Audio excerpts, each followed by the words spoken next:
Muy buenas noches, un saludo al Mwiriwe misionero Miguel neza Bermúdez ntashyo kuri Marín misiyoneri y a Miguel todos los Bermúdez Marín ministros y a hamwe todos los n'abakozi b'Imana hermanos. bose abavukanye bene wacu bose Miércoles uyu munsi kuwa 27 gatatu de itariki julio de este año 27 z'ukwindwi 2022, muri mwaka wa le agradecemos a 2022 nuestro Padre Celestial turashimira que nos haya data wo mu enviado ijuru en este tiempo a su yaturungikiye ángel muri iki gihe mensajero, marayika wiwe ntumwa William William Soto Santiago, con este Santiago glorioso mensaje nk'ubutumwa bwiza que cyane prepara a la iglesia butegura novia ishengero para mugeni pronto ser kugira ngo vuba transformada y rihindurwe raptada. rinyakugwe.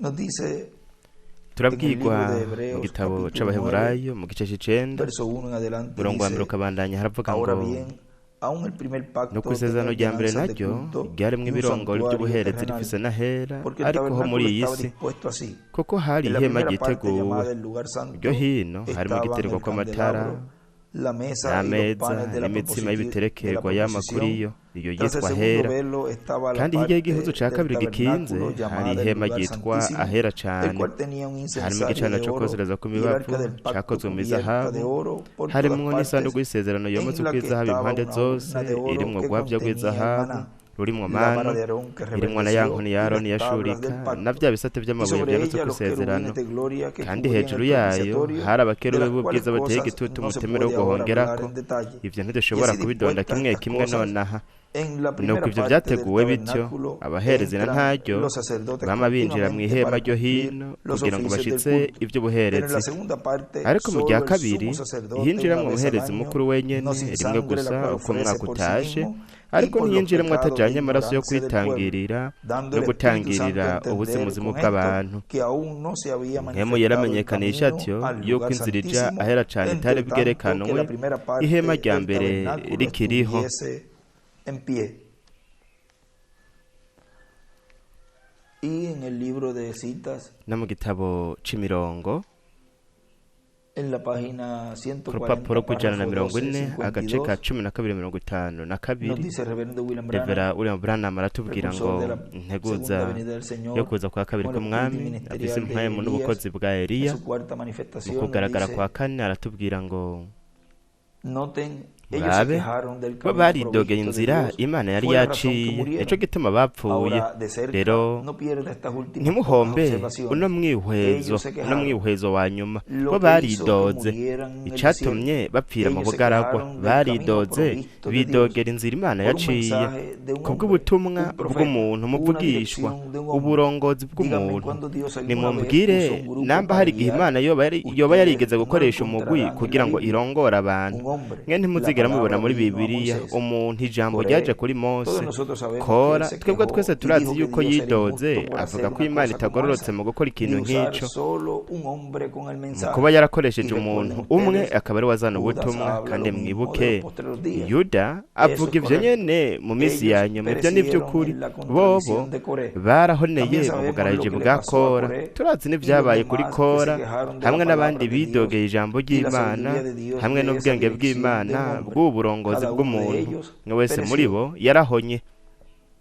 Y él escribe: aca yandika del ngo camino provisto por Dios, inzira yaciwe n'imana de Moisés se quejaron ya mose y murieron. barayidogeye barapfa Y en esta plática, en muri esta iki kiyago enseñanza, naco muri izi le nyigisho colocaremos ese tema, el turaza camino provisto kuzita por Dios. inzira yaciwe En el mensaje de n'imana Dolores de mu Parto, butumwa imibaro yo kuramukwa predicado el 30 de bwavuze octubre itariki de 30 z'ukwicumi mu 1974, gihumbi magana cenda mirongo irindwi na kane dice: ngaha muri kaye Puerto cuando Rico Dios yaravuze ngo escoge iyo imana contrario a ihisemwo nuestros ihitamwo sentidos, ibitandukanye n'uko nuestros twe sentidos nos twiyumvira dicen, twe turashobora eso no kwiyumvira puede ser. tuti ibi ntibishoboka tenía que ser ati de esta vyategerezwa manera. kuba Pero muri ubu como la buryo obra es por la ariko fe, kubera ko y igikorwa el ari Señor c'ukwizera dijo, no es con kandi espadas, umwami akaba ni yari con yavuze ati ejércitos, si sino kubw'inkota con mi espíritu, canke kubw'ingabo ha dicho el Señor. ariko niko bwa Zacarías mpemu wanje niko umwami 4:6. yavuze Zakariya 4 Más adelante gatandatu dice mbere gato este haravuga ngo mensaje: nk'ubutumwa Dios nyene ha dicho que ati él imana escoge yaravuze lo que no yuko es ihitamwo para ikintu avergonzar. kitabereye kitari co ¿Qué? kugira ngo imare Lo que amazi es. ikoze isoni iki Ahí lo tiene. ikintu Eso es c'ukuri lo que Dios ha ngibi dicho. ibi nivyo ¿Por imana qué? yavuze kubera Él iki dice: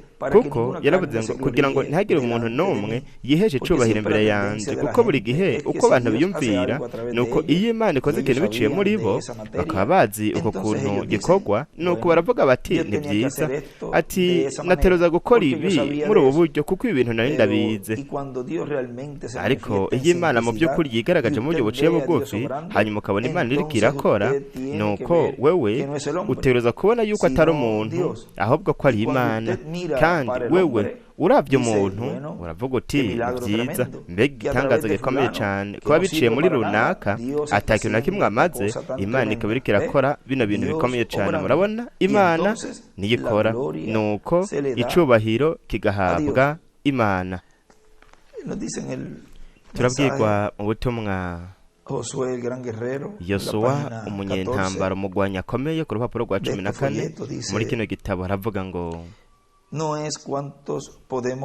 ntabwo ari igitigiri cy'abantu twoshobora kuronka kugira ngo biyunge n'urushengero, ahubwo nabo twoshobora kuronka bakinjira muri Kristo Yesu bakizera kandi bagashikama, bagahagarara mu kibanza cyabo, bagahagarara nk'urutare rw'ibihe bidashira mu gikorwa bateruza gukora, kandi kuba biteguye.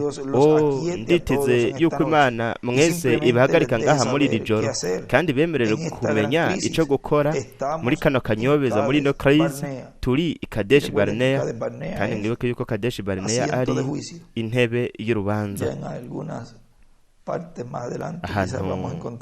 Hamwe imbere gato kumbure turaza kubona iyo siguro twarigeze no kubisoma ikindi gihe. Murabe impamvu bo bamwase, bobo bagiye imyaka 40 yindi mu bugaragwa kubera ko bamwase. Mbega niki cyateye ibyo bintu byose? Ndizera yuko ukuza kwa Kristo biri mu mutima wanje, umengo no bivuga birabereye ko ndabivuga, no kuvuga ngo ico cimviro cari kimujemwo c'ikintu yagira avuge. Ukuza kwa Kristo igihe cyo kuza kwiwe cararenze mwemwe uvuga muti uvuga butumwa. Mbega ivyo uri kuravuga nibiki? Ni Bibiliya. Nkuko byaye mu minsi ya Nowa niko bizoba no mukuza k'umwana w'umuntu. Mu gihe ca Nowa kandi ni vyiza kandi ko murondera zinyigisho za Bibiliya aho twavuze kuri rujya runganwe rw'imyaka 40 ndetse naziga ntambuko z'ubuzima bwa Mose, aho murashobora kubifatanya n'ibi byose by'uyu munsi, nuko mukagira mugaheza mugatahura neza bino bintu byose. Yaravuze ngo mu minsi ya Nowa Imana yari ihanganye, ntiyashaka ko hari n'umwe ahona. Imana irihangana, igihe cyo kuza kwayo caraheze, cararenganye, tuba twarinjiye mu kihumbi haciye imyaka 40 iyo abantu baza kumvira Imana. Ariko hagukora ivyo bo basubiye inyuma, bagira idini, bariboha, ndetse n'abapantekoti ndetse n'abandi bagiye mwaya mikorere ya kera. Baravuga bati tuzogira ishengero, tereka twiyunge n'ishengero, nuko turabe yuko twoshobora kuronka, twoshobora kwigarurira abagize ayo mashengero. Bamwe barahagurutse bava muri iyo migwi, baravuga bati jewe sinizera yuko Yesu Kristo azoza ku ifarasi y'igitare, ahubwo azoza mu gicu cera. Akagenda nabo akacagira idini, agaca ajana abantu runaka, ubundi akavuga ati mwamubizi, ati je ndibaza yuko twoteruza kuba turiko turabatiza nk'uko, nuko nabo akagira irindi dini. Ubundi akavuga ati ndibaza yuko twoteruza kubatiza nk'uko, kuva bukabandanya, ubu nabo akagira irindi dini. Ni ya mikorere nyene yo ku isi ya kera. Ndizeye Imana yuko muri no minsi ya nyuma yuko irikira bahamagara kugira ngo bave mw'ako kajagari, bave mw'ivyo bintu byose. Umuntu ntashobora kubikora kandi ntazigera abikora, ariko Kristo ubwiwe azoza kandi azohamagara, nuko rero tuzoja buka Yorodani. Rero mwiyumvire bari ngaho bicaye, bari ngaho mu bugaragwa, kandi bari bafite icemeza ko bazosubirayo, bazogaruka. Kubera ko bibaza yuko bashobora kubikora, nuko Mose yari yavuze, ahubwo Imana yari yabwiye Mose mu nkingi y'umuriro ati rero raba ndabahaye Palestine ni yanyu, narayihaye sogokuruza Aburahamu, kandi naramubwiye yuko mwebwe mwese muzopfira hariya, kandi ndashaka ko muraba ikindi kintu, mbega n'urunganwe rungana gute rwakenewe kugira ngo bagende? Ni 40. ni ukuvuga ngo imyaka 50 yifatwa nk'urunganwe muri Bibiliya. Imyaka 400 aho ruca ruba urunganwe 8, acandika ngo uru runganwe ntiruzohera. Hejuru ku ruhande acapa piramide n'intambo kondwe, hanyuma igice c'umunani yandika ibuye ku bizufuruka, yandika ngo 8. Mwimvire rero igihe bobo biyumvira no kuvuga ngo Mose yaraje, nabo bwabo baramusuzugura, baca bamara iyindi myaka 40. Bo bari begereye Palestine, bamara iyindi myaka 40, urunganwe 10. Aribyo bisobanura imiryango 10 hamwe n'igice c'umuryango, ahubwo kugira ngo tugabure n'uwo mwanya nk'uko. Mbega murabona ingene ijambo ryose ryashikijwe kubwo guhumekwa, nta jambo rimwe ryahumekewe ritashikijwe uhereye mu itanguriro kugeza mu vyahishuro Yohana. Nuko rero bashitse Kadeshi aho bashobora gucirwa urubanza. Rero ishengero ryarageze Kadeshi aho rishobora gucirwa urubanza, kandi twarashitse Kadeshi aho dushobora gucirirwa urubanza. Ubwa mbere ntibyari gushoboka. Nuko rero amashengero yose yari yicaye hamwe, aje inama, aravugana ati haciye imyaka myinshi twashobora kuzirikana n'umubatizo wa mpwemu yera, twashobora kuzirikana impano za mpwemu zikagaruka mu ishengero. Ndeka ndaza kubabwira icivyo byavuyemwo. Ati twebwe ugwete rwacu uruvuga nk'uko ntidushobora kuja muri ivyo. Ubundi aravuga ati ntidushobora kuvyakira, abandi baravuga bati ntidushobora kuvyakira. Ariko hari abantu bavuze bati canke abagiye mu gihugu c'isezerano hanyuma baragaruka bafise icemezo c'uko gukira indwara ari ivy'ukuri, ko mpwemu yera ari uw'ukuri, ko ububasha bw'Imana ari ubw'ukuri, kandi ko ico gihugu nyene c'isezerano ico twasezeraniwe ari ic'ukuri. Nivyo mugenzi. Hepfo yandika ngo uturemangingo, aca akarongo ati urunganwe ruturuka mu turemangingo. Rero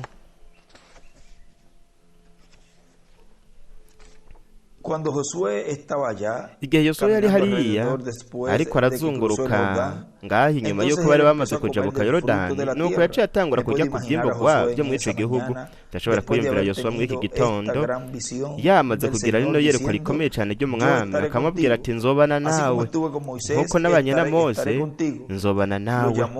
Yaramuhamagaye ijoro rimwe aramubwira ati rero Yosuwa we yari yamuhaye iyerekwa, aramubwira ati rero umushumba wanje Mose yapfuye, ati haguruka ujabuke ino Yorodani wewe n'ingabo zose za Isirayeli, kandi Uhoraho Imana yawe azobana nawe, nta n'umwe azoguhagarara imbere iminsi yose y'ubuzima bwawe. Nk'uko nabanye na Mose niko nzobana nawe, gusa ushikame ushira amanga, gusa ubandanye uja imbere, nzobana nawe.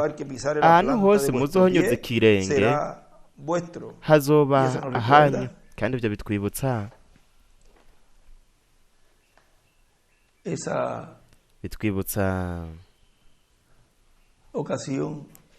ca gihe aho kubw'iyerekwa canke inzozi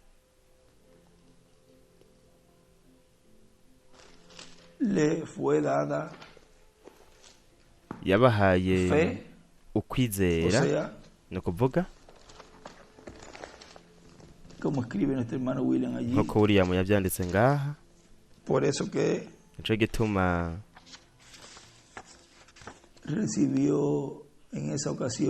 ico gihe Gideyoni yarose. Reka tuje mu gitabo c'abacamanza mu gice c'indwi umurongo wa 13 haravuga ngo nuko Gideyoni ashitseyo yumva umuntu arotorera inzozi mugenzi we ati ndose inzozi mbona irobe ry'umutsima wa sayiri ritembagarara ishika mu nsago z'abamidiyani ryikubita ku ihema, iryo hema rirubama rirambarara hasi.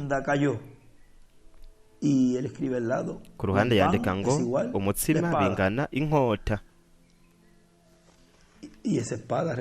kandi iyo nkota mwibuke ko ari ijambo ari ryo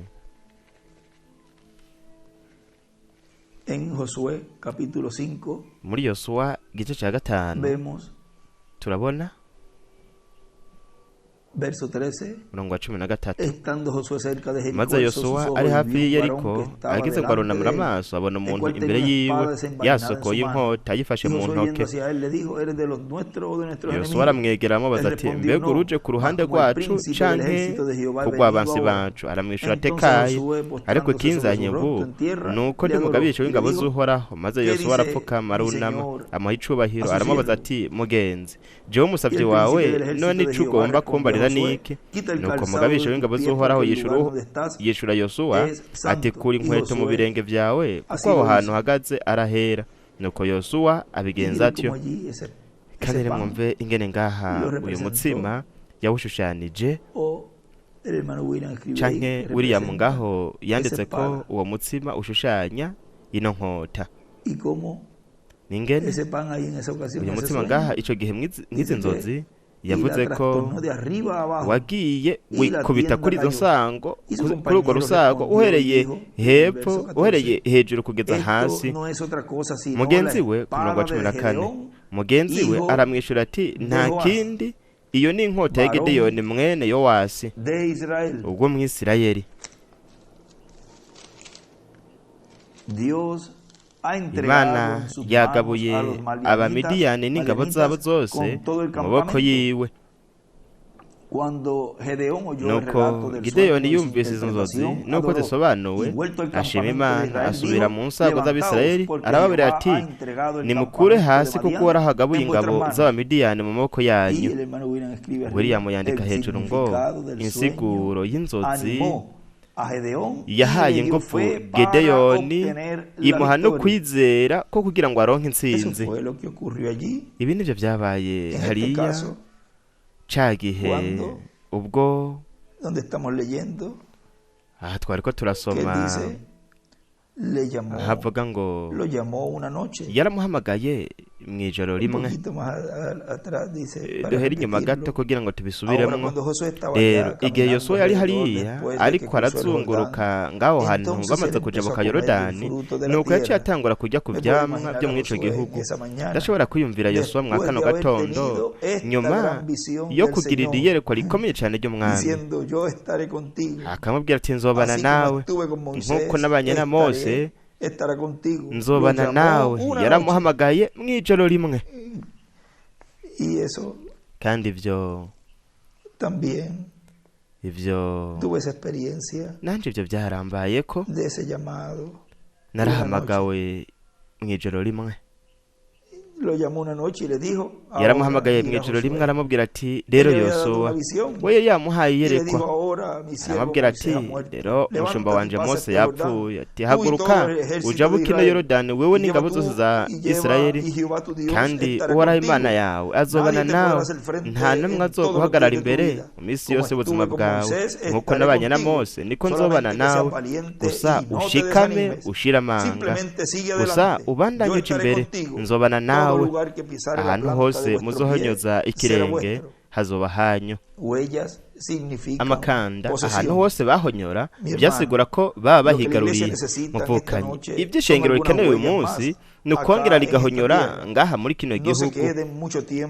Ntimugisigaje igihe kinini ku nkengera za Yorodani, tugende hanyuma turabe ibyo dufise. Ni byiza igihe cyose bashinga ikirenga ahantu hose bahonyora haca haba ahabo.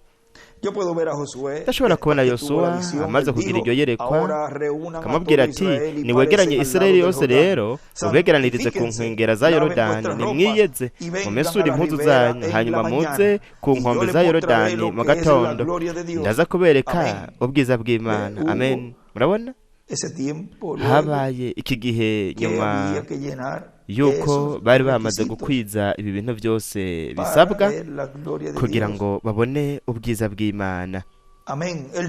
Amen. We yagize iyerekwa, Imana yaramuhaye mu ijambo ryayo. Ijambo ryaravuga riti, naraguhaye igihugu, narabahaye igihugu, nico wanyu.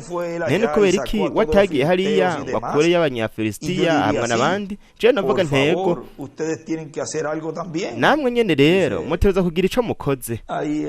Aha, Branham niko avuze. Namwe mutegerezwa kugira ikintu mukoze. Imana nta kintu ikoresha ingufu. Mwebwe mutegerezwa kubyizera, mwebwe mutegerezwa kurwana, nk'uko Peter Cartwright yabwiye umwe yari yaborewe cya gihe. Abenshi mwarabisomye. yaramubwiye ati, mbega ukora iki hano? Aramwishyura ati, ngiye kugira igikorane. Ibi ni Peter yariko abibwira uwo yari yaborewe uwo munsi, ati ngiye kugira igikorane. Aramubwiye ati, ninde yabikubwiye?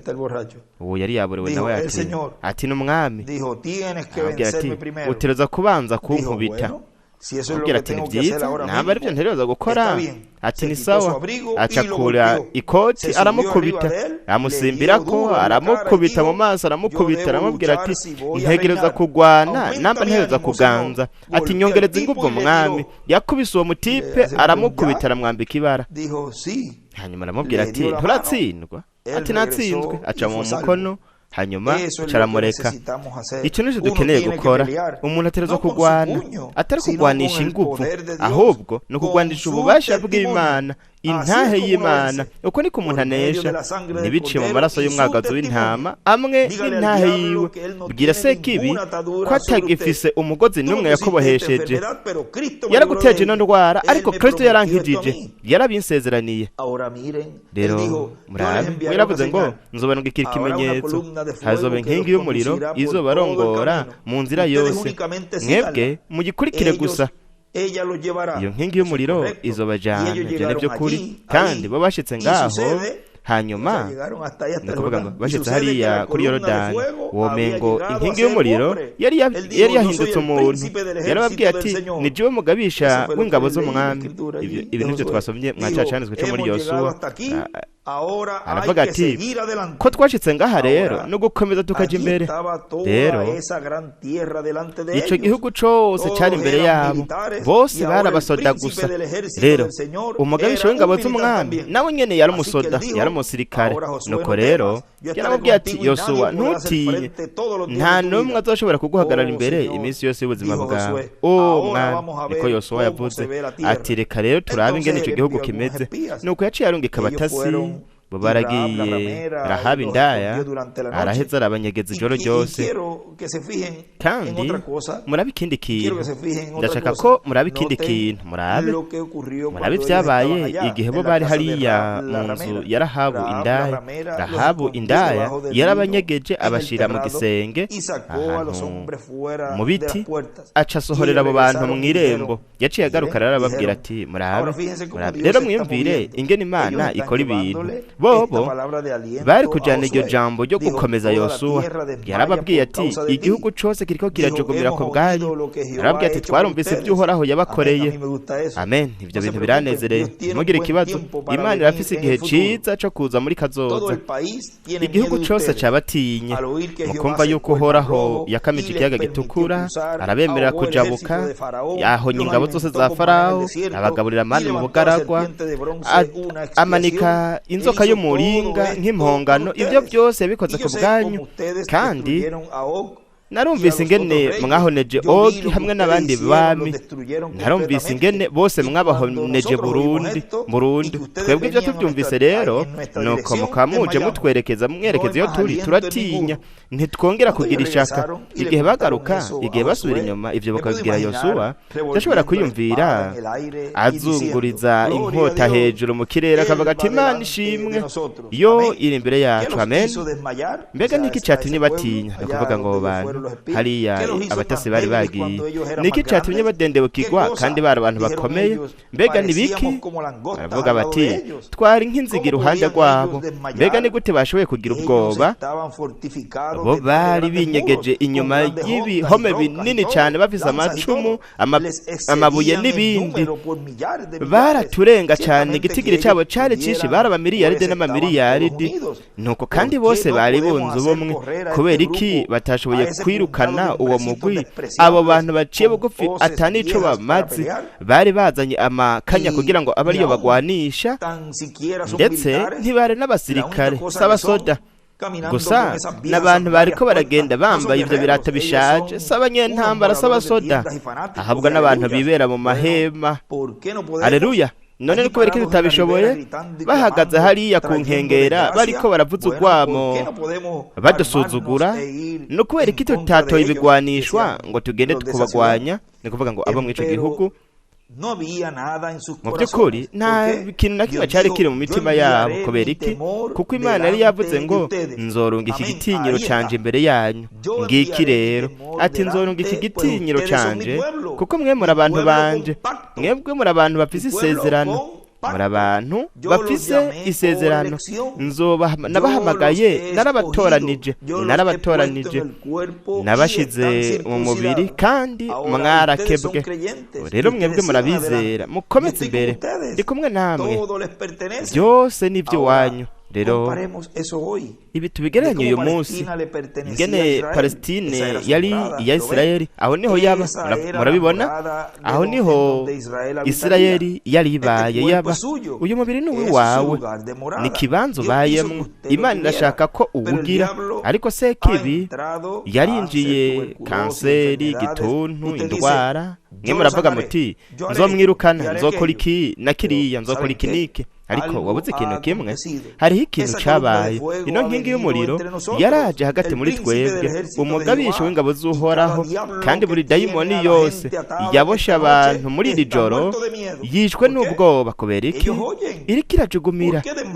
Kubera iki batinye bajya Abafilisitiya n'abandi? Kubera iki Yeriko yatinye? Nuko abantu bari bafise isezerano, bari bari mu nzira, bari bari hafi gushika. Amen. Abantu bafise isezerano, abantu bo mu isezerano, abantu bo mu isezerano riri muri Kristo Yesu, nabo nyene barafise isezerano mu minsi ya nyuma ko Imana izozana no mubiri ikawutunganya, kandi twebwe turafise uturemangingo tw'uwo mubiri. Nuko rero barafise ubwoba. Se wabo Sekibi yaranesheje Karuvariyo, kandi umwami acandika ngo Kristo umugabisha w'ingabo z'Uhoraho yarinjiye ari nka mpwemu yera, mu buryo bwa mpwemu yera. Acaririmba indirimbo ati ukwizera Data, ukwizera Umwana, ukwizera mpwemu yera, abo batatu n'umwe. Amadayimoni azohinda agashitsi, abanyabyaha bazokanguka. Ukwizera Uhoraho kuzonyeganyiza ibintu byose. Aleluya! Amadayimoni ariko aragenda kubera ko Yesu Kristo umugabisha w'ingabo yavuze ngo mu izina ryanje niho bazosenda abadayimoni. Bobo barananiwe, haraciye imyaka 40, ariko twebwe ubu turiko turinjira twigarurira ico gihugu. Ya nkingi y'umuriro nyene, umugabisha agenda arongora ingabo z'Uhoraho. Ni igihugu canyu. Imana yarasezeranye kubaha amagara meza. Iyo yaraguhaye no mubiri wewe n'uwawe kubwiragi warawuhawe. Sekibi ariko aragerageza kugenzura, we nta bubasha afise. We wari karahinda gashitse muri iri joro. Aleluya! Ububasha buhambaye bw'Imana buriko burazunguruka muri ino nyubako. Satani ariko arahinda gashitse. Ese yaba gusa mwari kugira ukwizera, imitima yanyu isa niyananiwe, yatinye imbere yiwe. We wavuga uti ni byiza, dogiteri yavuze yuko jewe ego, ariko namenye yuko ingabo z'Uhoraho ziriko zirinjira ubu. Ivyo ni vy'ukuri, ntaco bitwaye nubwo uruhome goba ari rurerure gute. Birashoboka ko yoba yinyegeje ahantu dogiteri atabona, ariko ntashobora kwinyegeza ahantu Imana idabona idashikira. Birashoboka ko we kubw'ubushakashatsi bw'ubuganga bimubera ibintu bikomeye cyane adashobora kubona, ariko ku Mana ho nta kintu gikomeye cyane gihari. Yosuwa umucunguzi, Yosuwa bisobanura umucunguzi, ariko arinjira, ariko araza. Ntutinye, byizera, ari ngaha kugira ngo agenzure ibintu byose. Mbega ingene ibi bintu binezera. Ndizera yuko inkingi y'umuriro iri kumwe natwe muri iri joro. Umugabisha w'ingabo z'Uhoraho ari ngaha muri iri joro. Inkota iriko irazungurizwa. Birashoboka yuko bashobora gutinya iki kimenyetso c'umuganga. Ibyiza ni uko batogitinya, kubera ko bo ibyo batashoboye birakomeye kuri bo, ariko ndizera yuko baronka iki kintu cyo gukiza kanseri, ikintu cokora ibi bintu. Ariko ubu kugeza uyu munsi Sekibi aracibaza yuko akibafasha, ariko inkota ya Kristo nimanuka we ntazoshobora kwihangana. Niyaza we azoca asohora kanseri yose, azokiza impumyi, akiza ababaye. Wewe ariko arabikora ahantu hose, ari ngaha muri iri joro. Niwe nyene ububasha bwose, Umwami Yesu Kristo ndi hakomeye, Alfa na Omega akomeye, uwa mbere n'ubuherezo. Kubera iki? kuko isi ni yacu. Abaza kuri jewe bose nzobaha ubugingo budashira, kandi nzobazura ku munsi wa nyuma. Amen. Yohana 6:37-40. Twebwe ibi turabifitiye icemezo. Abantu bari bagwaye mu ndwi iheze, bari hafi yo gupfa. Abaganga bo muri Majo ndetse n'abandi bari babirukanye, bababwiye yuko batazokira. Mu by'ukuri ntibari bazi ico bokora, ariko muri iri joro bobo bameze neza, barakize. Ico ni cemeza. Igihugu ni cacu. Haleluya. Tucigarurire. Amen. Tucigarurire, tukigenzure. Namwe muriko muranyumva muri iri joro, mugire ukwizera, mwizere Imana, mwizere igihugu c'isezerano. Nimba hari indwara ufise, wizere yuko Imana izogukiza. Ndetse byongeye, wizere ko uzohindurwa. Ubyizere n'umutima wawe wose ko uri watoranije, kandi ko winjiye muri ino nzira kugira ngo ushike mu gihugu c'isezerano c'umubiri musha. N'isezerano kandi ni ryawe, ni ryanje. Imana yarabidusezeraniye. Ico gihugu ni iwawe, nanje ni iwanje, ni umugabane wanje. Wewe usohoye inkota, niyo saha injira utembagaza izo mpome. Aleluya. Urugamba rurabandanya. Basoda b'Abakristo abandanya avuga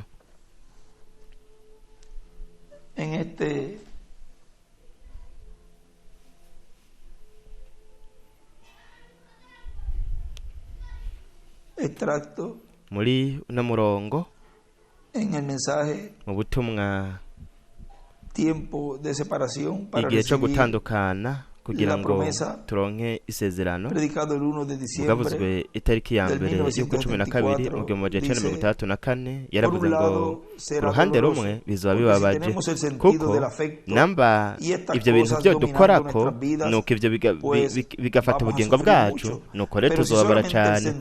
Ariko namba icifuzo dufise gishobora gukora muri twebwe, ikicifuzo cyo kwizera, icifuzo cy'ubugingo. Buri muntu wese yavuga uti ngomana n'ijambo. Naho papa na mama canke pasiteri wanje batogumana n'ijambo, jewe ngomana n'ijambo. Hanyuma nshiburire ku ruhande ivyiyumviro vyanje, bandanya kubakunda, yego ndabavukanye, kandi iyo bankeneye niho mbandi. Ariko kubijanye n'ijambo, ngomana n'ijambo. Ubutumwa Kadesh Barnea dice, aravuga página 14, papuro rwa 14. Déjeme decirle algo. Reka ndababwira ikintu kimwe. Nko mu gihe mw'iki gihugu twotuma ko igikorane kidasanzwe c'amasengesho, nubwo comara nk'isaha imwe canke umunsi umwe gusa, 1% ry'abantu benshi bari muri iki gihugu cacu nibo boza bonyene. Tugerageza gukora ikintu kugira ngo igihugu gisubire ku Mana, hanyuma gihamburwe kuno muzigo wa alcohol, amatabi hamwe n'ibintu byose bibi, kugira ngo abagore bare bareke kwambara amabutura, ibintu bitari iby'urupfasoni, kandi bihane kuba barayambaye mu mabarabara. Dushobore gukubura inzu zacu, amashengero yacu, nuko dushire ku gicaniro abavugabutumwa b'ukuri atari abiyamamaza. Nuko rero hasukwa ikanguro ry'ukuri ritume umugabo wese n'umugore atakambira Imana, igihugu cyacu gihumanurwe. Ivyo nivyo byonyene bizohagarika ibihano, kandi ubwishingizi dushobora kugira, tugashobora kurindwa amabombe ruhonyanganda acandika kugira ngo bihagarike ibihano by'Imana. Uguhungira ubuhungiro bwawe uhunga amabombe ruhonyanganda ni mu mababa yiwe. Ibyo ni by'ukuri acandika ngo amababa. Mwibuke yuko amababa ari ubukozi bwa Mose na Eliya. Kadeshi Barineya nico kibanza aho ibihano by'Imana byamanutse, urubanza rw'Imana rwaramanutse. Ni naho Mose yatoranije abatasi 12, umwe wese muri buri muryango, abarongera gutata igihugu. Igihe bagaruka, ndashaka yuko murabe raporo batanze. Baravuze bati, ni igihugu ciza, igihugu gitangaje, mu by'ukuri gitemba amata n'ubuki. 10 muri bo baravuze bati, ntidushobora kucigarurira. Aho twasanze Abaheti, Abayebusi, Abanyakanani, kandi baturaba nk'inzige impande yabo, bari bigatanya. Ni ukuvuga mu gitabo c'imirongo kuri 13:8 haravuga igihe 13:8 hagati na hagati muri iyo paragarafe haravuga ngo igihe ijambo ryo kuri ryaza, igihe bajabuka bakabona ababagwanya bakomeye cyane, abantu bakomeye cyane batari bigeze babona, abanyamowabu bari babaruta inshuro 10. Aho rero niho bari yandika ngo babaruta abanyamowabu baruta abaheburayo inshuro 10, ndetse nk'igihugu n'umuntu ku giti ciwe. Ni ukuvuga yuko bari bigatanya by'ukuri, bari bigatanya. Igihugu cyabo cyari gikomeye kandi gikingiwe cyane, gikomeye. Nta buryo na bumwe twashobora kucigarurira, kandi imbere yabo imitima yacu yananiwe, ntidushobora kucigarurira. Abantu benshi bose bariko baragwanya, ariko hariho babiri bagumye bashikamye, ni Yosuwa na Kalebu. Acandika ngo Mose na Eliya aribo bazanye inzabibu nyinshi ata muntu n'umwe yoshobora kwikorera. Baje bazizanye barabwira abantu bati, nimuceceke, nimuntume imbere y'umuvugishwa w'Imana, turashobora kubanesha, ahubwo reka ubunyene tugende tubagwanye. Cyandika ngo baje bingana ikanguro canke inkabuzo zo guhishurirwa. Imana yarasezeranye, tereka ubunyene tugiye tubagwanye. Ico dukeneye uyu munsi n'abantu badafise ubwoba bwo kwigarurira amasezerano y'Imana imbere y'abantu. Imana yarasezeranye gusuka imigisha ya Pantekoti muri ino minsi, kandi ibyo bishushanya ibintu byose Imana izobirika irakora muri iki gihe cyacu. Kuko yaranditse ngo ukuvayo kwa gatatu, ku ruhande yandika acacapa piramide, no kuvuga igihe cibuye rikomeze furuka. Ni igihe ubwo riba riri ngaha, turi i Kadeshi Barineya. Yandika hepfo ngo Kadeshi Barineya ringana intebe y'urubanza, urutare rwakubiswe bingana ukuza kwa kabiri kwa Kristo. Baravuze bati, ku by'ukuri ntidushobora kucigarurira. Ngaha turabona urugero, bajya bagize urushengero b'abanebwe bizera gusa iby'amaso yabo abonye. Ariko Yosuwa na Kalebu acandika kandi ngo Mose na Eliya baraba isezerano ry'Imana, ntibari bitwararitse abantu bari gushobora gusangayo babagwanya. Igitigiri c'ibigatanya byari gushobora kuba biriyo, ko baturoza kubanesha. Bo bari bizigiye isezerano ry'Imana. Nimba umugabo n'umugore muri iri joro ashaka kugendera mu bumwe bw'Imana, ntashobora kwitwararika ibyo abantu bo kw'isi bavuga. Bavuze bati ego turabishoboye, canke ati ntitubishoboye, naco bitwaye. Icingira akamaro ni uko Imana yabisezeranye, kandi ibyo birahagije. Imana yavuze nk'uku, mbega ukuntu ndabikunda. Mu gihe Imana yabivuze, ibyo bizogumaho ibihe bidashira. Ibi ndabibabwiye muri iri joro. Ico dufise uyu munsi ni igitigiri kinini c'abantu b'ibinyoma, abantu bigira bizera badashitse, barazana ubuntu bwinshi bw'ubukuru bakoze berekana yuko ari ibyo kuri. Sekibi buri gihe yamarungika integuza ziwe kugira ngo zitere ubwoba abantu. Twaragize abapantekoti batari bo, harabayeho imvura zitari ibintu byinshi barabizanye barabyerekana ibintu bitari byo, ariko muri ibyo byose turafise umubatizo w'ukuri wa mpwemu yera. Hariho imigisha y'ukuri ya pantekoti, gukira indwara, hariho mpwemu w'ukuri n'abantu b'ukuri. Rero ubu ni igihe cyo kugenda. Acacapa piramide, igihe c'indwi hejuru, igihe c'ibiri kw'imfuruka, yandika igihe c'indwi, igihe c'indwi, ic'umunani naho umunani mu gihe c'ibiri kw'imfuruka. Bantu ni igihe cyo gufata ingingo, muteruza gufata ingingo. Rino shengero riteruza gufata ingingo. Buri mugabo wese ateruza guca mu gihe kitoroshe, igihe cyo gufata ingingo. Ubu rero ni isaha yo gufata ingingo. Iyo ujanwe imbere y'umucamanza ateruza gufata ingingo. Mu bucamanza barakwagiriza icaha canke bakakweza. Muri iri joro ihema rya Branham riteruza gufata ingingo, kandi ibyo umuntu abizanye hano. Muri iri joro twashobora kuvuga ngo muri buri kibanza barashobora kuvuga ati mw'iki kibanza mwari no joro rino shengero ryo ngaha mw'iki kibanza ritegerezwa gufata ingingo, ritegerezwa gufata ingingo ko ribandanya canke ko rigaruka muri Egiputa, mwavya bitunguru byo muri Egiputa ndetse n'ibindi bintu. Ritegerezwa gufata ingingo ko rizobandanya kurya ibyo kurya by'abamarayika gushika dushize mu gihugu c'isezerano aho twasezeraniwe. Tugende tudatinya kugeza hasotswe kuri twebwe ikanguriro rikomeye cane rya mpwemu yera. Canke ushaka kuba ntaconezwe uzunguruka nk'agati hatawe mu mazi utazi niyo werekeza iyo ariyo, ushaka kuba nka za nyoni zinabagura ivyamwa kugeza ku munsi wa nyuma zipfiriyeko, yandika ngo pome yariwe n'inyoni. Utegerezwa gufata ingingo, ntushobora kuguma uzungazunga nk'uko. Kubera iki wotambikiza ukagira ivyiyumviro bibiri? Eliya yaravuze ngo nambo hora hariyo mana muyikorere, atariyo naho ntitugomba kubikora. Bambi ba mbere 18:21. Ubunararibonye bw'ukuri bw'Imana nibwo bukuri caha mu mutima w'umuntu, si ukuba mw'ishengero canke mu gadombidombi canke kuba ugize idini runaka. Nubwo atana kimwe ndiko ndayagwanyako, ukwiga amashuri ntibishobora kubizana. Kenshi twaragaragaje gukora ibyo. Inyishu twarose ni ibigega bitobotse gusa. Ubwa mbere twarizera igihe twari dufise babandi bane bakomeye cyane bashobora guhagarika intambara, ariko intambara ntiyahagaze, ahubwo twaratsinzwe, byose byacitse amazi. Twariyumvira yuko imigambi yo kwigisha abantu bishobora gukiza isi yose, turagenda turigisha. Mbega niki byahinduye? Byazanye gusa umugwi w'abantu batemera Imana.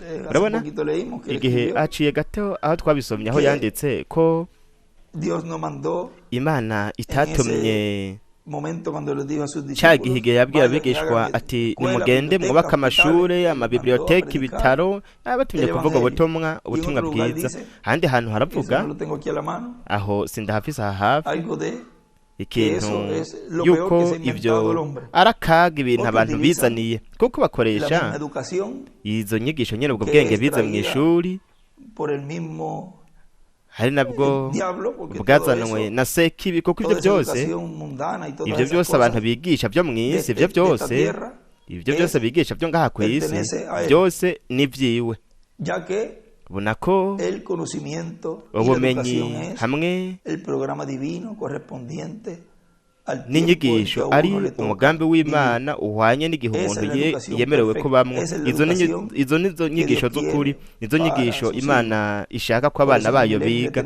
Cyo gituma mu kimpome nibe bidashira haravuga ngo isi zokuzura ubumenyi bw'icubahiro c'Imana. Kandi umuntu akenshi ntatahura, akoresha ibyo yize akabikoresha kugira ngo agwanye, hakubikoresha kugira ngo ashigikire ku munsi ku wundi, amenye atahure ingene yoshobora kubaho ngaha ku mumbe w'isi. Kuko turi ngaha turazi impamvu twaciye ngaha ku isi. kandi turakoresha rero ibyo twize kugira ngo turondere ibintu byose byiza kugira ngo dushobore gukora mu gihugu cy'umwami, twitwararike imiryango yacu ndetse n'ibindi, ariko abenshi bakoresha ibyo bize kugira ngo bagwanye umugambi w'Imana, kugira ngo bagwanye ibikoresho by'Imana, kandi ntibatahura yuko baba ariko barakoreshwa nk'abigisha ba sekibi kugira ngo bajane inyigisho zo konona canke kugwanya umugambi w'Imana. Mbega niki byazanye? Ni umugwi w'abantu batemera Imana bize nibyo kuri, kandi twibaza ngo ikibano kirashobora gukiza isi, ariko twarabonye yuko abicanyi ba mbere bahari bava mu kintu citwa ikibano, cyaba ikibano ndetse n'inyigisho, byose ntibishobora gukiza isi. Kandi icyo umuntu ategerezwa gukora ni ukurondera igice ciza kirimo ibyo byose, nuko ahubwo bigaca biba ivy'umugisha ku mugambi w'Imana.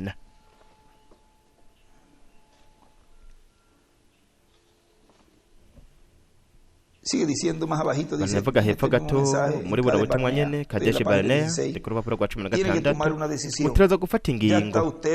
Ubu wewe uri Kadeshi Barnea ntushobora kubandanya ukekeranya. Kubera iki wotambikiza mu mayira abiri? Ni kubera ko ata muriro uri mu rushengero?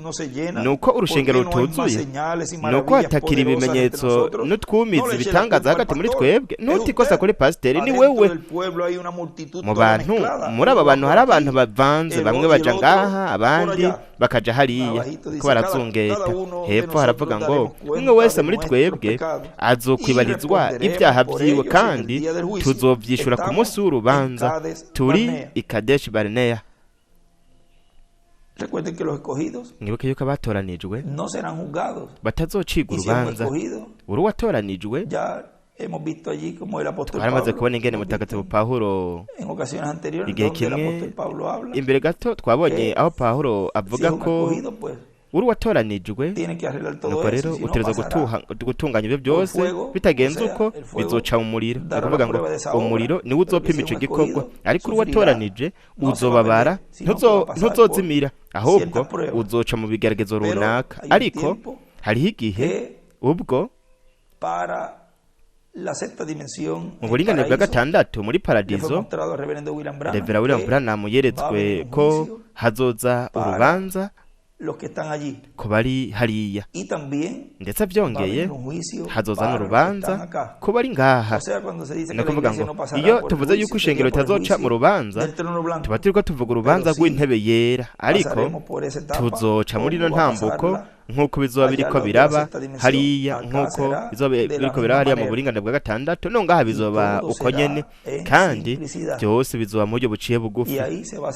Kandi aho niho hazomenyekana abazogaruka bavuye ngahariya mu buringanire bwa gatandatu, abazogaruka bavuye mu buringanire bwa gatandatu, abazozuka, hazomenyekana kandi no ngaha abazohindurwa abaribo.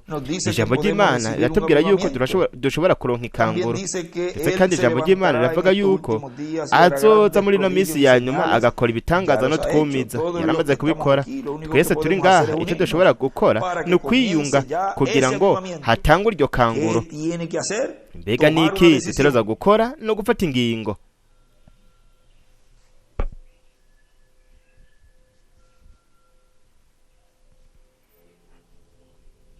Mira la enseñanza aquí también que nos dice mwumve n'inyigisho ngaha. Cuando se fue a casar con su esposa, igihe wari ugiye kubakana n'umugore wawe muvukanye, mbega ntivyabaye ngombwa ko ufata ingingo yuko wubaka canke ukareka? Uwo mwanya wategerezwa gufata iyo ngingo. Kumbura hari umuntu yakwegereye akubwira ati ariko ntivyiza nuko utokubaka.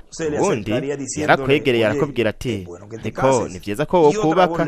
Uwundi ijwi rirakubwira ati uzonezerwa niwubaka. Uwundi ati mugenzi, wowe ubwawe ati wowe ubwawe uriko wishira mu gobo, ni wewe ubwawe wafashe ingingo. Uko nukuri urubanza rw'i Kadeshi Barnea ruregereje. Acandika ngo urubanza. Kumbure mu rugo iwawe hoba hari imiryango itandukanye, mu by'ukuri ukaba uri kuriyumvira kwahukana mu buryo ubu canke ubundi utegerezwa guhangana n'ico kibazo.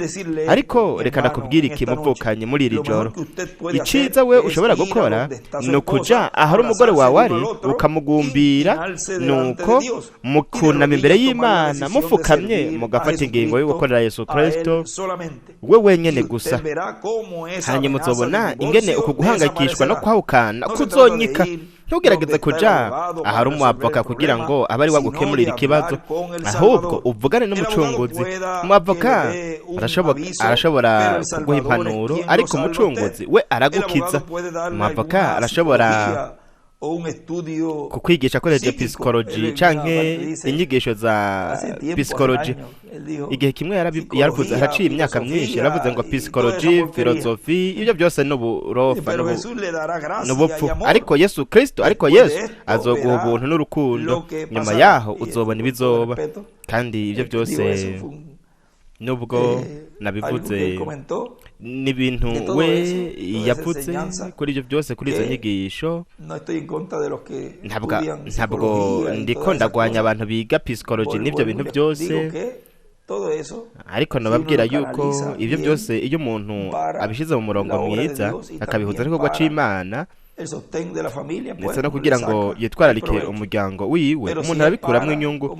Ariko iyo ari ibyo kurwanya igikorwa c'Imana, umugambi w'Imana, nuko rero ibyiza nuko atobijamwo, nuko byo kubera bibi cane kuba wagize ubwomenyi bwose bw'ivyo bintu byose, si psychology gusa canke n'ivyo bintu byose.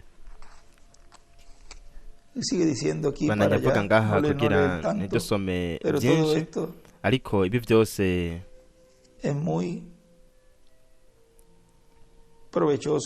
ibi byose biraryoshe cyane kuri twebwe twese. Reka dukomeze ngaha nyine, haravuga ngo ariko Yesu azoguha ubuntu n'urukundo. Nyuma yaho uzobona ibizoba. Namba ugwaye utiraza gufata ingingo muri iri joro, kandi iyo ngingo nayo ni ukwemera canke ukanka Yesu Kristo nk'umukiza wawe. Ntushobora kuba ngaha na hariya, ahubwo utiraza kuvuga uti ndabyizera canke se ndabyizera, arankiza canke ntankiza. Ukavuga uti simfise ukwizera guhagije ko kugira ngo nkire. Ikigaragara nuko utegerezwa gufata ingingo. Nimba muri iri joro uri umunyabyaha, utegerezwa gufata ingingo.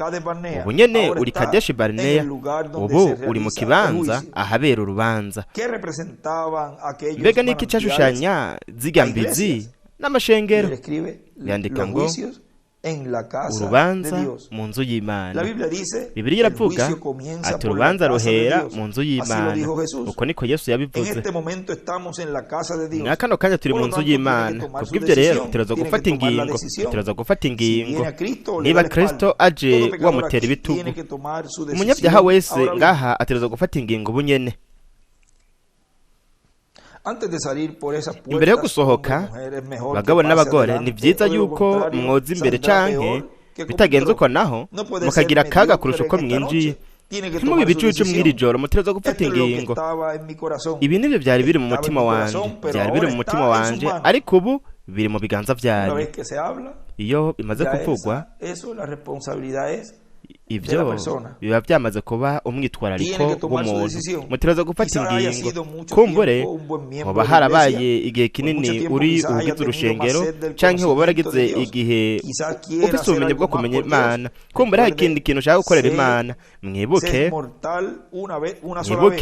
umuntu acika uwupfa inshuro imwe gusa, kandi nico gihe wewe uri ushobora gupfa. Nuko rero nico gihe nyene utegerezwa gufata ingingo. Uregera Imana canke utandukanwe n'Imana ibihe byose. Kandi icyo kigo twariko turasoma igihe cyo gutandukana kugira ngo turonke isezerano. Iri joro ni wafata ingingo, ndaza kugusengera kugira ngo uhebe ibintu runaka. Naco bitwebye byari byo byose woshobora guheba. Ashobora kuba akazi kawe, umuryango wawe, abo kunda, inshuti, ababanyi, icyo cyo cyose. Nta muntu ashira amaboko kwisuka ngo arabe inyuma ababereye ubutumwa bwiza. Ni byiza twiyambure uburemere bwose bw'icaha twikoreye, yandika ngo mu nzu y'Imana, igihe cyo kwegera Imana. Mbega umuntu yegera gute? Ni ukwitandukanya burundu. Mbega ni gute umuntu yitandukanya? Ni igihe uba uri mu mubiri ngaha. Mbega ibyo bisobanura iki? Twiyambure icyaha cyose kituremereye, hanyuma twiruke twihuse duca mu nzira iri ngaha imbere yacu. Hari uwundi muntu ashaka gufata ingingo?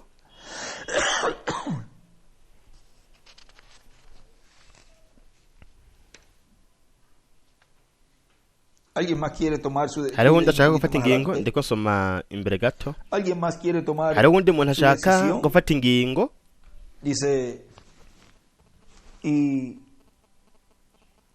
Aravuga ngo munyihanganire. Hari uwundi ashaka gufata ingingo?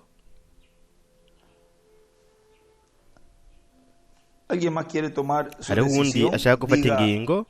Navuga ati ubu rero ngiye gukorera Kristo, narageze ku iherezo ry'inzira, narashitse mu kanyobeza muri krize.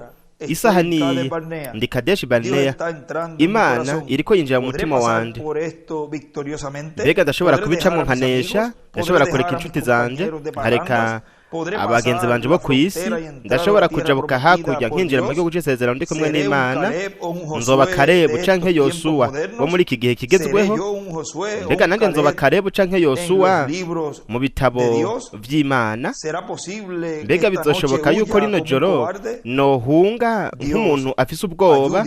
Mana fasha buri mugabo wese n'umugore gufata ingingo mw'iri joro. Abandanya avuga ngo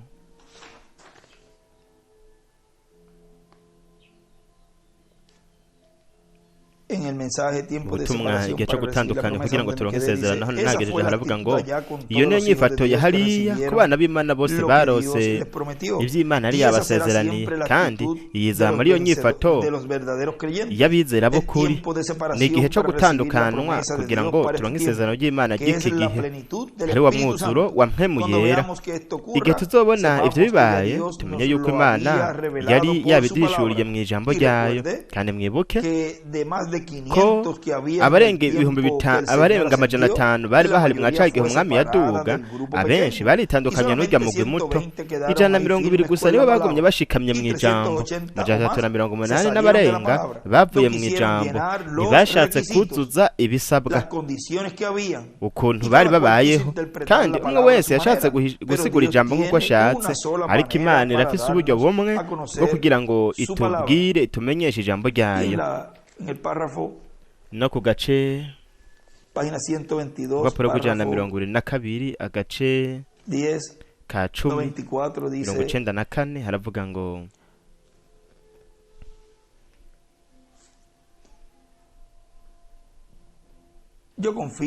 ndizeye ko Imana izuhishura ivyo, kandi igihe cyose mwebwe muronke kaseti mukayumviriza, ndizeye kandi ndizigiye yuko mwagize ukugenzura ko mu buryo bw'inkwemo kw'ivy'Imana iriko iragereza gukorera mu ishengero mutarinze kubibwirwa mu buryo bufoboye. Murabibona aho, nubwo hari igihe dutegerezwa kuvuga ibintu mu buryo runaka, ku buryo ivyo bintu tuvuze bigabanya igitigiri c'abantu, bamwe bikabashiburira hanze, abandi bagatangura kwiyumvira. Ariko ivyo vyakozwe kubw'impamvu, bitereza kuba nk'uko. Birashoboka ko bamwe bavuga bati ushaka kuvuga yuko Imana ikora ivyo kubw'impamvu. Yegome cane, iyo ibikora nk'uko yaravuze igihe ibihumbi n'ibihumbi byari bimukikije, yarababwiye ati nimutarya umubiri w'umwana w'umuntu canke w'umwana w'umuntu ngo munwe n'amaraso yiwe, ntimugire ubuzima buguma muri mwebwe. Mbega tibino bintu ashatse kutubwira nibiki?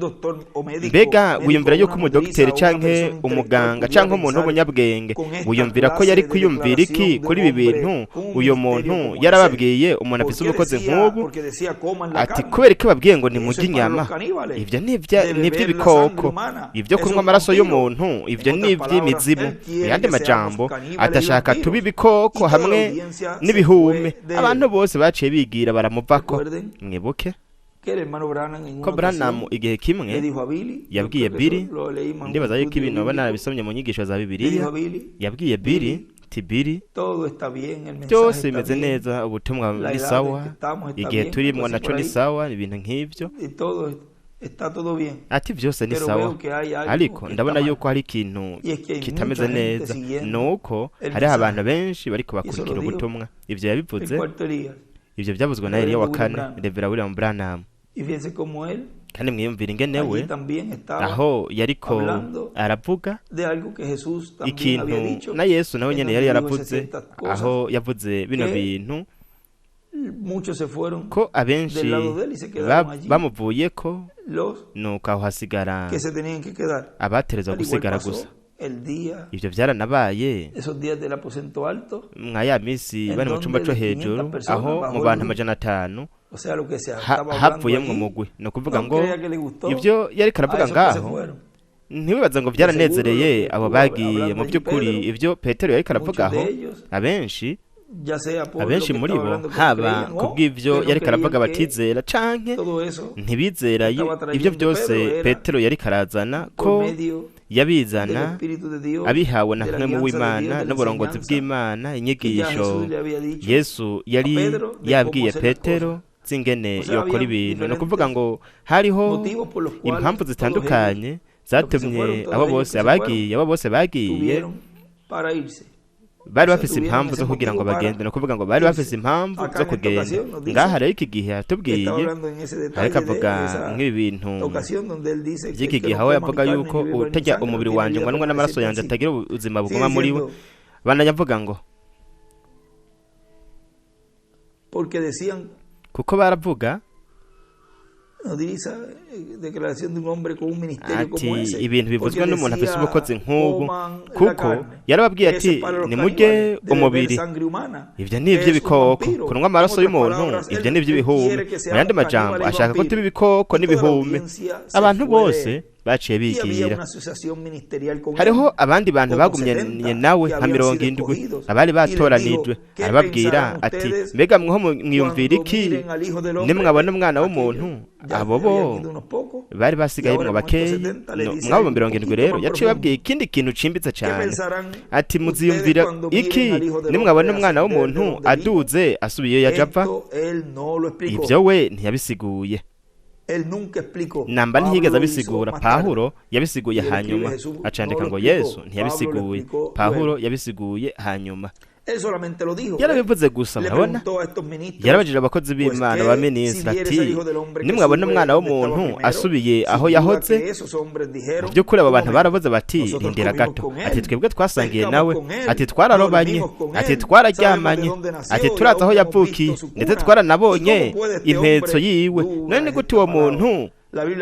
Iryo jambo ryari rikomeye. Bibiliya ivuga yuko baretse kugendana nawe, baramusitse, hasigara 12 gusa. Yahisemo 12, kandi umwe muri bo yari umugwanizi. Nuko yaciye aja kuri abo 12. Nta numwe yashoboye gusigura ico yarahejeje kuvuga. Ni gute bari kurya umubiri wiwe ngo banwe n'amaraso yiwe? Ni gute yari yamanutse kandi yavugiye ku isi? Bo ntibashobora kubitahura. Yesu yabwiye abo 12 nabo rero ati namwe murashaka kwigira? Niho rero mutagatifu Petero yaciye avuga rya jambo rikomeye cyane ati mwami tuje kwande. Urabona, kubera yuko twebwe duhajwe nawe, ko ari wowe wenyine ufise amajambo y'ubugingo budashira, amajambo y'ubugingo yo mu kano kanya. Candika ngo ejo n'uyu munsi. Murabona, bo ntibashobora kubisigura. We ntushobora gusigura ukwizera. Ico ni ikintu we wizera kandi ukabushikamye ku buryo bw'uko ata muntu n'umwe ashobora kugutwara ikibanza. Rero bo bari bazi yuko buzuye iryo jambo ryanditswe kandi ryasezeranijwe ry'ico gihe, igihe ca Mesiya. Mbega niki bashobora gukora?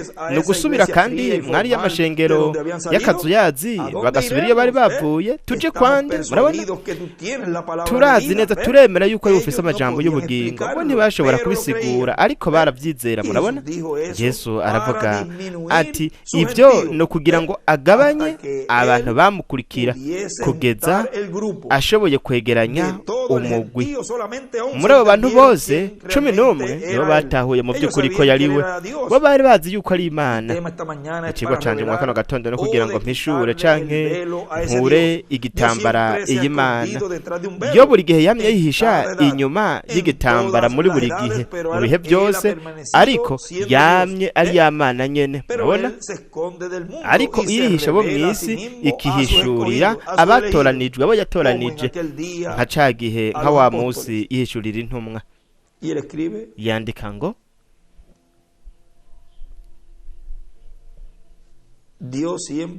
Imana buri gihe yamye yihisha inyuma y'igihuzu, inyuma y'igitwikirizo, ndetse kandi yandika ngo kugira ngo agabanye uwo mugwi.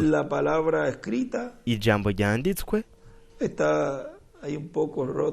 aha hasa n'ahataboneka neza, kano gace gasa n'akataboneka neza. Hanyuma turaza kurondera, turaza kuharaba neza, turabe dushire muri rugagamisha, turabe neza. Reka ndahasige uko nyene, hanyuma ndaza kuhasuzuma neza.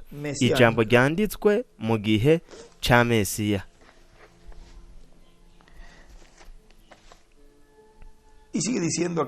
Aha bandanya avuga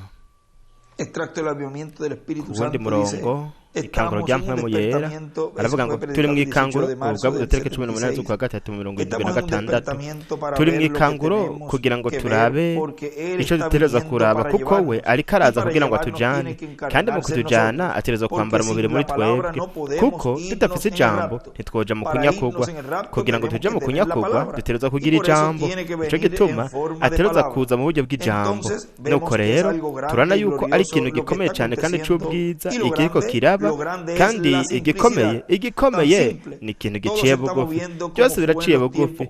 Turiko turabiraba nk'uko byabaye mu gihe caheze, turiko turabiraba nk'ubwo buryo nyene. Abatoranijwe gusa, abatoranijwe nibo bazotahura ibiriko biraba, kuko ibyo byinjira neza neza imbere mu watoranijwe, kuko ikanguro ni imbere mu watoranijwe. Hanyuma ibizoza canke ibitegerezwa kuza, ibizoba bigaragara ku mugaragaro, ibyo bizoza ibidemwe tuvuga, ibintu twamye tuvuga. Ubwa mbere ni ngaha imbere mu bugingo, mu mutima, muri uko kumva gute kibaho aribwo bugingo bwa buri muntu wese. Aho ni Imana iriko irakorera, aho niho ariko harabira rino kanguro, uku gukanguka gukomeye cyane. Rino kanguro riduturira imbere, tukifuza buri munsi kumenya kuba ibi bintu byose. Uwe ni utoranijwe w'ukuri, niwe atakamba umunsi ku wundi asaba ibintu. Utari watoranijwe ntazoba ariko aratakamba, azokwama yisanga ariko aragiriza, aratora amakosa. Ariko umwe wese, nk'uko twari tubivuga tubiraba mu byanditswe, umwe wese agenda yishira mu mugwi arimo. Ariko imbere yaho abatoranijwe turiko turanezerwa, turahimbawe, turafise irikanguro mu bugingo bwacu, mu mitima yacu, kandi aho ririko iryo kanguro ririko riratutuza, kandi vuba iri jambo mu mwuzuro rizoba riri mu mitima yacu, kugeza ubwo kuri iri jambo niryo rizoca rituma duhindurwa. Uwatoranijwe gusa niwe azoronka ibyo, kuko ariko arakira iryo jambo, kandi byose ni mu buryo buciye bugufi, neza neza nk'uko yabivuze ati neza neza imbere mu watoranije, kuko ikanguro ni imbere mu watoranije. Hanyuma ndiko ndasubiramo musengesho, hanyuma ibizoza canke ibitegerezwa kuza bikaba biboneka ku mugaragaro. Ibyo bizoza, ibyo ni byabatoma. Hanyuma nibabona bazovuga bati mu by'ukuri yari Imana yari kirakora, ikorera muri twebwe. Mbega ingene ntabitahuye, nkatakaza uyu mwanya wose. Byiza aho, hanyuma azogira imyaka 3 n'igice kugira ngo ayikoreshe. Ico gihe ntabwo azoba agafise ihirwe ryo kwitegura.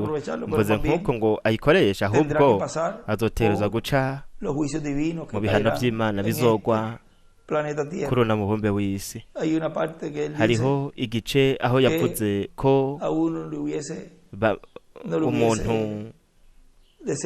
umuntu atari kwipfuza kumenya abo bantu, kuko umuntu kubw'urukundo abafitiye, turi mu gihe cy'urukundo rw'Imana, kubw'urukundo abafitiye umuntu akipfuza kutaba yarabamenye namba kubw'ibintu bizoba bako. Haravugwa imigisha, haravugwa ibyo abatoranijwe bazoronka, ariko kandi haravugwa no ku bihano by'Imana navyo nyene bigiye kugwa kuri abo bantu batariko baja ku murongo bihuza n'ijambo. Haravugwa imigisha, hakavugwa n'imivumo, hakavugwa n'ibyago. Cyo gituma uwatorejwe yohitamwo ubugingo, imigisha, kugira ngo abeho. Ni ukuvuga ngo ibyo byose uko ari bibiri biriko biramenyekanishwa. Hanyuma ibizoza canke ibizotegerezwa kuza bizoba biboneka ku mugaragaro. Ibyo bizoza, ariko bwa mbere hategerezwa kuza iki gice c'Imana, kino gice c'Imana ikorana n'abatoranijwe, umuntu kwiti ciwe, igazana ikanguro muri buri watoranijwe, umuntu kwiti ciwe. Hanyuma izo bihindura ukuri, yigira umubiri. Hanyuma umuntu azoshaka kubona ikintu arindire igihe ijambo rizoba ryambaye umubiri muri wewe no muri jewe.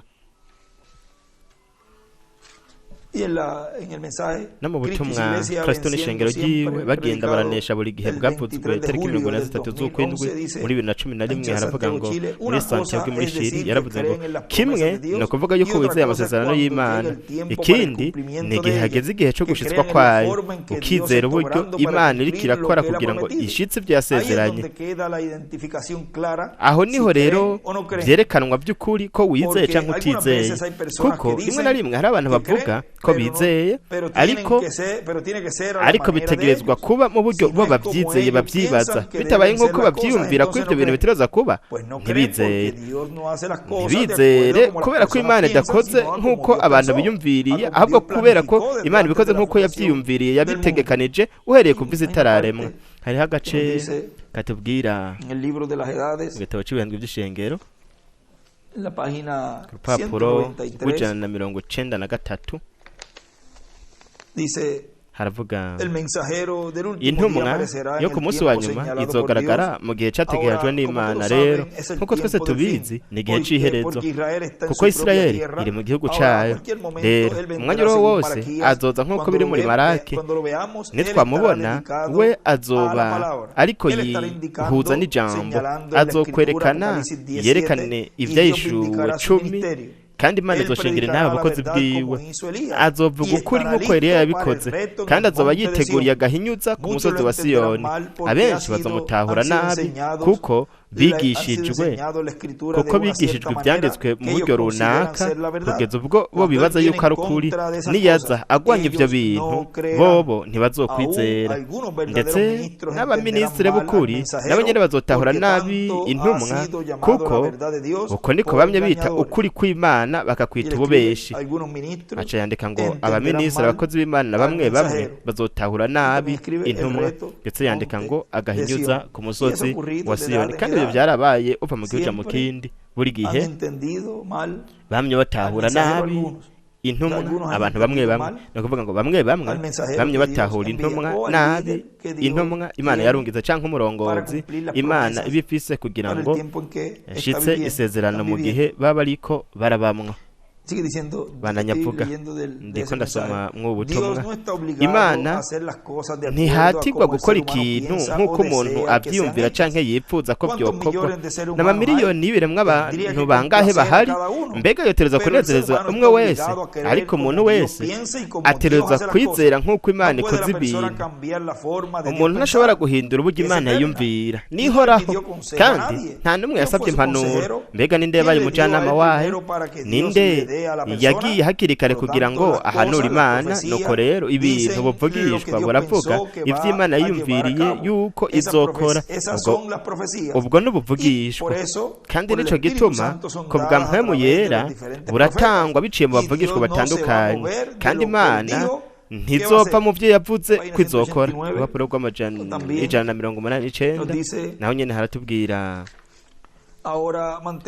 rero tugume dushikamye nka Yosuwa na Kalebu. Igihugu cy'isezerano kiriko kiragaragara nka kimwe cyabo. Yosuwa rero bisobanura umukiza, umucunguzi, kandi ashushanya umurongozi wo ku munsi wa nyuma ubuzoza ku ishengero nk'uko Pawulo yaje nk'umurongozi w'ukuri.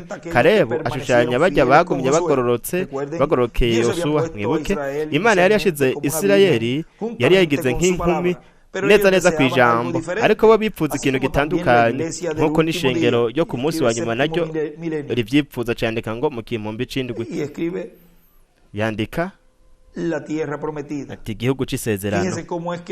Mwiyumvire ingene Imana itakuyeho Isirayeli, ntiyabemereye kwinjira mu gihugu c'isezerano hataragera igihe categekanijwe mu gihugu c'isezerano. Rero abantu bari gushobora guhamananiza Yosuwa umurongozi, bakamubwira ati igihugu ni cacu, tugere tugifate.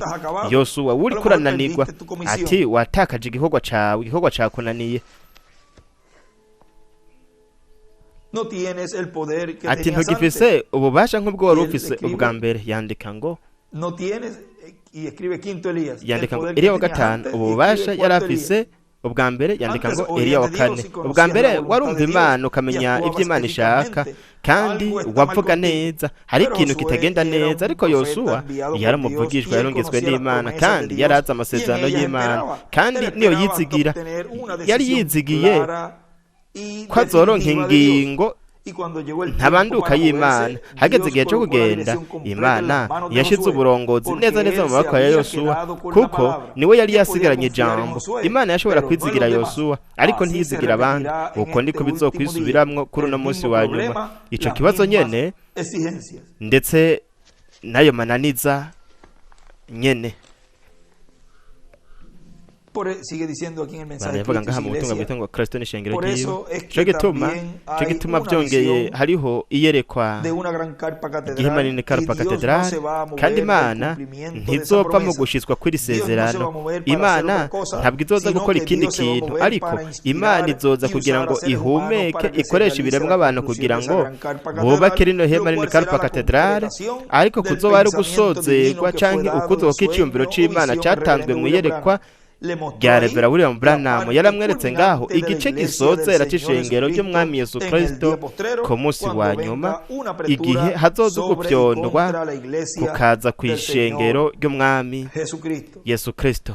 Ku rupapuro rwa 20 mu butumwa twasomye, Yosuwa umugwanyi akomeye, haravuga ngo mwami Yesu umwana w'Imana, Yosuwa akomeye ku ishengero ryo mu mahanga, kugira ngo turongore udukure mwa kano kajagari ko mu bugaragwa, kuko zino ngenzi ziriko ziragenda zica mu bugaragwa. Mwami manuka uve hejuru, uze ukureho abarongozi bivye umutsima w'abana. Yosuwa mwami Yesu, ndiho niwinjire uze ku gicaniro, uzana ukwizera, niwigarurire buri muntu wese agwaye ngaha, yaba umunyabyaha umwigarurire, umunyiganyize, umureke amenye yuko turi ku nkombe ya Yorodani. Mwami, umwe muri ino minsi wewe uzokwegeranya abana bawe, kandi uzobeza biciye mu maraso yawe, uzobazana ku nkombe z'uruzi kugira ngo babone igihugu, bahindurwe mu kanya nk'aho bitingohe bajabuke Yorodani. Turarindira iyo saha Data, turasenga muri iri joro ko woturungikira Yesu ashobore kuza muri iri koraniro uyu munsi, akore bya bindi yavuga ko azokora, akiza abarwaye n'abababaye, kuko tubisabye mu izina ryiwe, amen. Nimwizere Imana. Nababwira mwebwe yavukanye bene wacu bashiki bacu ko umwami Yesu Kristo Imana nzima ntigera abesha, ntigera yihenda.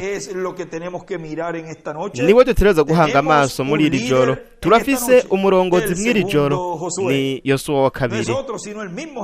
Ntituri twenyene, turi kumwe na Yesu umugabisha w'ingabo z'Uhoraho, ari kumwe n'abantu biwe, ari ngaha mu bubasha. Candika ngo Yosuwa wa kabiri. Ese Imana yaduhezagira, ese Imana yoturinda muri iri joro, muri kino kiyago kigufi twagize, muri izi nyigisho ngufi, ndetse tugaheza tukamenyeshana, tukabwirwa amakuru. Ariko kuri jewe byari ihigwe ridasanzwe gushobora kubasomera ino mirongo hamwe n'iri jambo n'ibi bintu byanditswe. kuri jewe ndazi yuko no kuri mwebwe mwese byabaye iby'umugisha ukomeye cyane, kandi tubandanye muri iki gihe cya nyuma twitegura twakira iri jambo ryose, buno butumwa bwose ubugenda neza neza bugashika imbere mu watoranije, kuko rino kanguro, iri kanguro ribera ngaha mu mutima wa buri watoranijwe n'Imana. Ibyo yabivuze mu ikanguro rya mpwemu yera. Mubandanya batorejwe n'Imana, abana batorejwe n'Imana, abatoranije uhereye ku visi itararemwa, twasohotse kugira ngo tuze twinjire mu gihugu cy'isezerano cy'umubiri musha. Ntimugacike intege n'umwanya n'umwe, mukomeze imbere, mubandanye mugumbiriye ubutumwa, ijambo, tuzoshika kuri meta yo guhindurwa kwacu. Imana ibahezagire, Imana ibarinde, mubandanye mugira ijoro ryuzuye imigisha ya data wa mu ijuru. Imana ibahezagire kandi Imana ibarinde mwese.